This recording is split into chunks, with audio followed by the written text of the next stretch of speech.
আসসালামু আলাইকুম। আজকে আমি আপনাদেরকে দেখাবো আমার আম্মুর কাছ থেকে শেখা খুবই মজার একটা ডেজার্টের রেসিপি। চলুন দেরি না করে মূল রেসিপিতে চলে যাই। তার জন্য এখানে আমি প্রথমেই একটা কড়াই বসিয়ে নিয়েছি, তার ভিতরে দিয়ে দিচ্ছি ৩-৪ টেবিল স্পুন ঘি। ঘিটা একটু গরম হয়ে আসলে দিয়ে দিচ্ছি ২০ গ্রামের মতন কিশমিশ। কিশমিশটাকে হালকা ব্রাউন করে ভেজে নেব সুন্দরভাবে। দেখুন আমি কত সুন্দর করে ভেজে নিচ্ছি বা ফ্রাই করে নিচ্ছি। তারপর এখানে দিয়ে দিচ্ছি ১ প্যাকেট পরিমাণ লাচ্চা সেমাই। আপনারা লাচ্চা সেমাইটা সুন্দর একটা ব্র্যান্ডের দিয়ে দিবেন।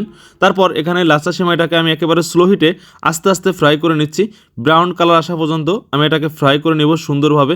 দেখুন আমি কত সুন্দরভাবে আস্তে আস্তে লাড়াচাড়া করে ফ্রাই করে নিচ্ছি। তারপরে দিয়ে দিচ্ছি ১ কাপ পরিমাণ নারকেল কুচি। নারকেল কুচিটা আপনারা বেশি কম দিয়ে নিতে পারেন।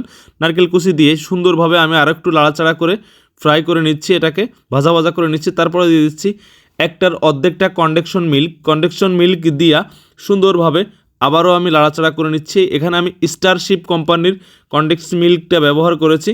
তারপর সুন্দরভাবে একটু একেবারে স্লো হিটে দেখুন কত সুন্দর একটা কালার চলে এসেছে আমার এখানে। ডেজার্টটা অলমোস্ট কমপ্লিট হয়ে গিয়েছে। এটা আমি একটা প্লেটের ভিতরে সুন্দরভাবে ঢেলে নিচ্ছি। দেখুন কত সুন্দর হয়েছে। এটাকে আপনারা অনেকভাবে অনেক শেপ করে নিতে পারেন, লাড্ডুও করে নিতে পারেন।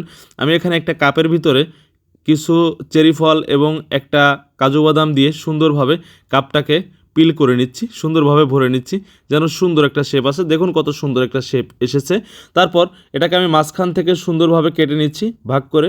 তারপর একটা প্লেটে সুন্দর করে সার্ভ করে নিচ্ছি। দেখুন কত সুন্দর করে সার্ভ করে নিচ্ছি। তারপর উপরে একটু কনডেকশন মিল্ক দিয়া তারপর কিছু চেরি ফল কাজু বাদাম দিয়ে সুন্দরভাবে এটাকে আমি ডেকোরেশন করে নিলাম।